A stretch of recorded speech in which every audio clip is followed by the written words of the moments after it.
Hola, mi nombre es Miguel y en este curso de apoyo docente con material interactivo Cadmio aprenderemos a relacionar las propiedades macroscópicas de las sustancias con las fuerzas de atracción que mantienen unidas a las moléculas de dichas sustancias. Acompáñame. Este mapa conceptual lo puedes checar en el video de fuerzas intermoleculares, parte 1, en el que nos enfocamos en distinguir moléculas polares y no polares, y en describir los diferentes tipos de fuerzas intermoleculares. Esa lección es de mucha utilidad para esta segunda. Recuerda que hay de forma general 4 tipos de fuerzas intermoleculares: las fuerzas que afectan a los iones y luego las fuerzas de Van der Waals, que son las fuerzas intermoleculares dipolo-dipolo, los puentes de hidrógeno y las fuerzas de dispersión de London. Las fuerzas intermoleculares son las principales responsables de las propiedades macroscópicas de la materia, como el estado de agregación, los puntos de fusión y ebullición, la densidad, la presión de vapor, la viscosidad y la tensión superficial, entre otras. En este video repasaremos algunos ejemplos de cómo, a partir del estudio riguroso del tipo de fuerza intermolecular y de su intensidad, se pueden explicar, corroborar y predecir algunas de las propiedades macroscópicas más importantes de las sustancias. Como un breve repaso acerca del modelo cinético corpuscular de la materia, sabemos que para un gas, conforme disminuye su temperatura, sus moléculas pierden energía cinética y la interacción entre ellas aumenta hasta que las moléculas se agregan y forman una primera gota de líquido. Este fenómeno se conoce como condensación, y este mismo orden de ideas puede ayudarte a comprender cómo, a nivel molecular, se solidifica un líquido. Si aún tienes duda en este tema, te sugiero el video de Cadmio de clasificación de la materia. Como sabes, la fusión es el proceso físico en el que un sólido pasa al estado líquido. Se trata de un proceso endotérmico, en el que el sistema absorbe energía de los alrededores. El punto de fusión es la temperatura a la cual ocurre la fusión para una sustancia en particular. Revisemos los puntos de fusión para una serie de compuestos semejantes.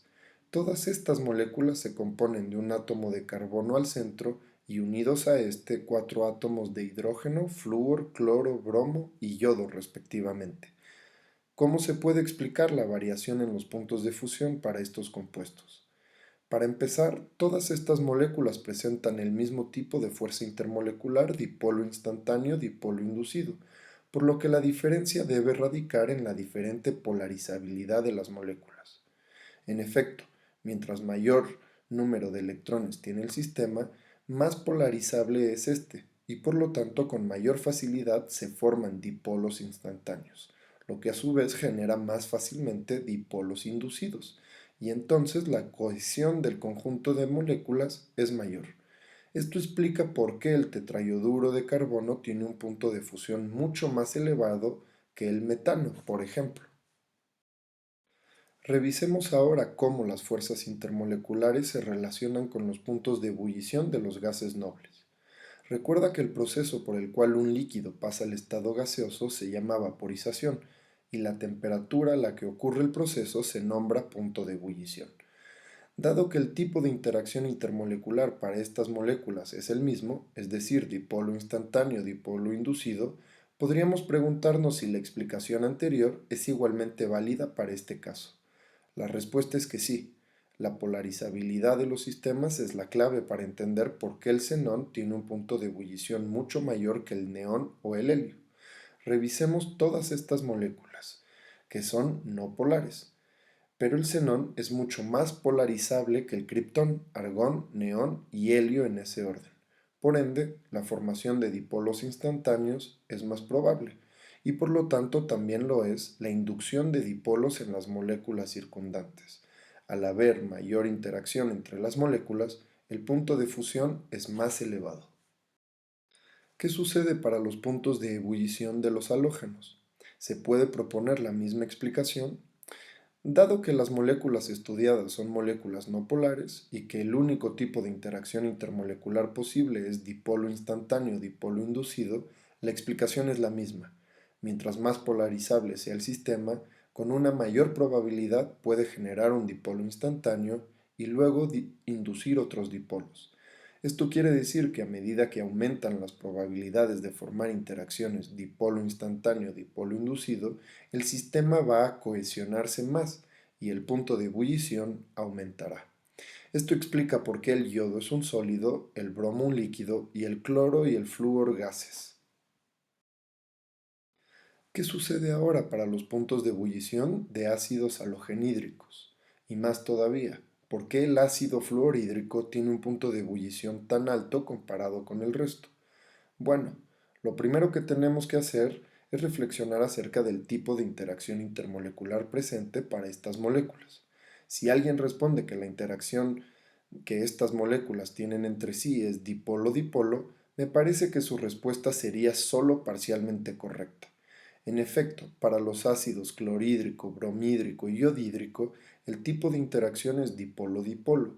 Sin embargo, para el ácido fluorhídrico, además de las interacciones dipolo-dipolo, también hay interacciones de tipo puente de hidrógeno. Como ya sabes, los puentes de hidrógeno son un tipo de interacción muy particular dipolo-dipolo, más intensa y más estabilizante. Al formarse puentes de hidrógeno, los sistemas se cohesionan mucho más y por lo tanto romper esas interacciones requiere de mayor energía. Al estudiar los puntos de ebullición de los ácidos halogenhídricos, se pone de relieve la importancia de los puentes de hidrógeno para estabilizar los sistemas químicos. Ahora bien, ¿cómo explicar que el punto de ebullición del ácido yodhídrico es mucho mayor que el del ácido clorhídrico? Para ello, completemos la siguiente tabla y reflexionamos sobre la diferencia entre electronegatividad y momento dipolar. Aquí completé las columnas de diferencia de electronegatividad y longitud de enlace. Te sugiero que verifiques la columna de diferencia de electronegatividad, no porque me haya equivocado, pero para que practiques. Ahora bien, el momento dipolar se puede estimar muy fácilmente si se conocen las cargas de los átomos, asumiendo que el enlace es iónico, y la longitud de enlace mediante esta ecuación. La carga Q es la carga del electrón expresada en Coulomb. Listo, ahora puedes hacer tú la estimación. Aquí está completa la tabla. Como puedes ver, el momento dipolar aumenta conforme aumenta la longitud de enlace, y para estos tres compuestos lo podemos relacionar con el radio de los halógenos. Se sabe, por la tendencia de la propiedad periódica del radio, que a medida que se desciende en un grupo de la tabla periódica, el tamaño aumenta. Fíjate cómo la diferencia de la electronegatividad y el momento dipolar tienen tendencias opuestas. Entonces, ojo, no te vayas a confundir. La diferencia de electronegatividad no permite estimar el momento dipolar. Ahora sí, el punto de ebullición del ácido yodhídrico se debe a que las interacciones dipolo-dipolo que se establecen entre sus moléculas son más fuertes. Finalmente, ¿qué relación guarda la geometría y forma de las moléculas con su punto de ebullición? ¿Y cómo las fuerzas intermoleculares permite explicarlo? La pregunta aquí es ¿por qué el N-pentano tiene un punto de ebullición 4 veces mayor que el 2,2-dimetilpropano? Cuenta las pelotitas. Para cada molécula hay 5 pelotitas grises que corresponden a átomos de carbono y 12 pelotitas blancas que corresponden a átomos de hidrógeno. Estos dos compuestos son isómeros, misma fórmula química C5H12, pero distinto arreglo espacial y conectividad. Observa ahora los puntos de ebullición. Para el N-pentano el punto de ebullición es de 36 grados Celsius, mientras que para el 2,2-dimetilpropano es de 9 grados Celsius. ¿A qué se debe y cómo explicar esta diferencia? Ambas moléculas son no polares y al ser isómeros tienen el mismo número de electrones, por lo que la geometría afecta la interacción entre las moléculas. Las moléculas de N-pentano pueden apilarse debido a su estructura, mientras que la superficie de contacto en las moléculas de 2,2-dimetilpropano es menor debido a su forma esférica. Para romper las interacciones del N-pentano se requiere mayor energía que para las del 2,2-dimetilpropano. El agua es una sustancia tan común que muchas veces pasamos por alto su naturaleza química tan particular. Una de las propiedades increíbles del agua es que su forma sólida es menos densa que su forma líquida. ¿Por qué y cómo flotan los glaciares en el océano? ¿Cómo se puede explicar a partir de las fuerzas intermoleculares? Bueno, como ya sabes, La molécula de agua puede formar consigo misma puentes de hidrógeno, interacciones particulares en las que participan hidrógeno, nitrógeno, oxígeno y flúor, que son átomos muy pequeños y muy electronegativos.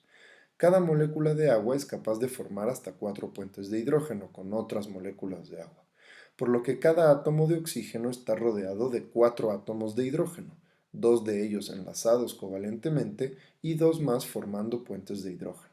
Esta particularidad hace que las moléculas de agua formen cadenas o anillos en una red tridimensional muy extensa y ordenada en estado sólido.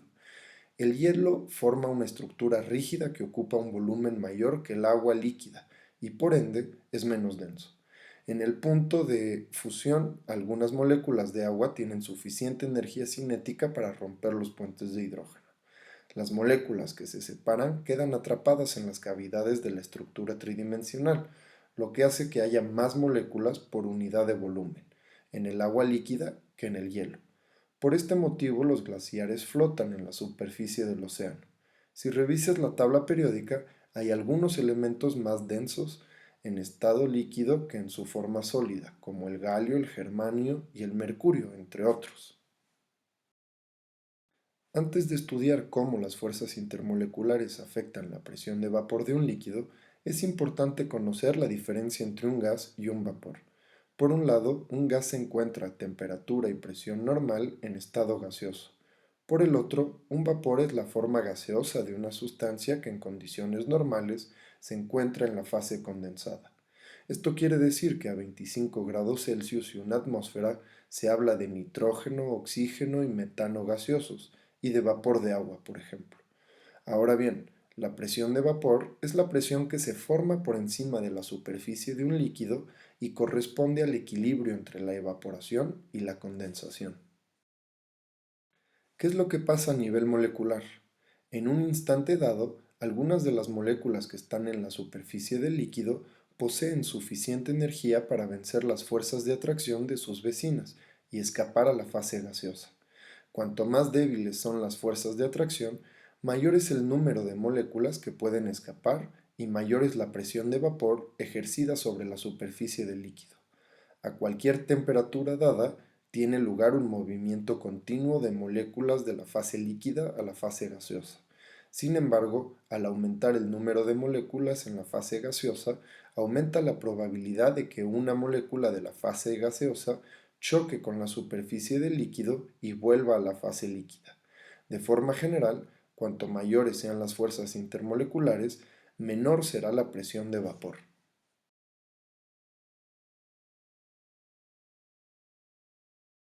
La viscosidad se define como la medida de la resistencia de un líquido a fluir. Cuanto más viscosa es una sustancia, más lento fluye. Y se trata de otra propiedad macroscópica que depende de las interacciones intermoleculares. El agua y la gasolina fluyen fácilmente, mientras que la cajeta o el aceite para coches fluyen muy lentamente. La viscosidad se determina midiendo la velocidad con la que una esfera de acero cae a través del líquido. Las esferas caen más lentamente al aumentar la viscosidad. La viscosidad depende de la facilidad de movimiento que las moléculas del líquido tienen, por lo que también dependen de las fuerzas intermoleculares y de la cohesión del sistema. Para cualquier sustancia dada, la viscosidad disminuye al aumentar la temperatura, por lo que siempre se reporta la temperatura a la cual se mide la viscosidad. Normalmente, cuanto más intensas son las fuerzas intermoleculares, más viscosa es una sustancia. Sin embargo, esta aseveración no siempre es cierta. El benceno, un líquido constituido por moléculas apolares, es más viscoso que la acetona, una molécula polar. ¿Cómo explicarías este resultado? ¿Alguna vez has visto una araña o un mosquito suspendido en el agua? Pues bien, este fenómeno se debe a la muy alta tensión superficial del agua. La tensión superficial es una medida de la fuerza elástica que existe en la superficie de un líquido. En realidad, es la cantidad de energía necesaria para estirar o aumentar la superficie de un líquido por unidad de área, y se expresa en joule sobre metro cuadrado. La tensión superficial es un fenómeno que ocurre en los líquidos debido a las interacciones intermoleculares. En el seno de un líquido, Las moléculas son atraídas en todas direcciones por las moléculas que lo rodean, pero en la superficie las moléculas del líquido son únicamente atraídas hacia abajo y hacia los lados. Estas moléculas son atraídas hacia el seno del líquido. Como consecuencia, la superficie se tensa como una película elástica y en general, cuanto mayores son las interacciones intermoleculares entre las moléculas del líquido, mayor es la tensión superficial. Los líquidos que tienen fuerzas intermoleculares fuertes también poseen tensiones superficiales altas. Como consecuencia de los puentes de hidrógeno, el agua tiene una tensión superficial mucho mayor que la de la mayoría de los líquidos. Algunos tipos de arañas caminan en el agua. Ahora bien, te dejo la siguiente tarea. ¿Cómo explicarías que una gota de aceite, al contacto con el agua, tome una forma esférica? Los polímeros son estructuras enormes con muchas interacciones intermoleculares. De hecho, hay tantas interacciones entre moléculas que muchas veces es más fácil romper los enlaces que vencer las fuerzas intermoleculares. Esto quiere decir que es más fácil descomponer un polímero que fundirlo. Y esta es la razón por la cual se dice que las fuerzas intermoleculares son en general más débiles. Este es un buen ejemplo de cómo las fuerzas intermoleculares pueden ser más fuertes.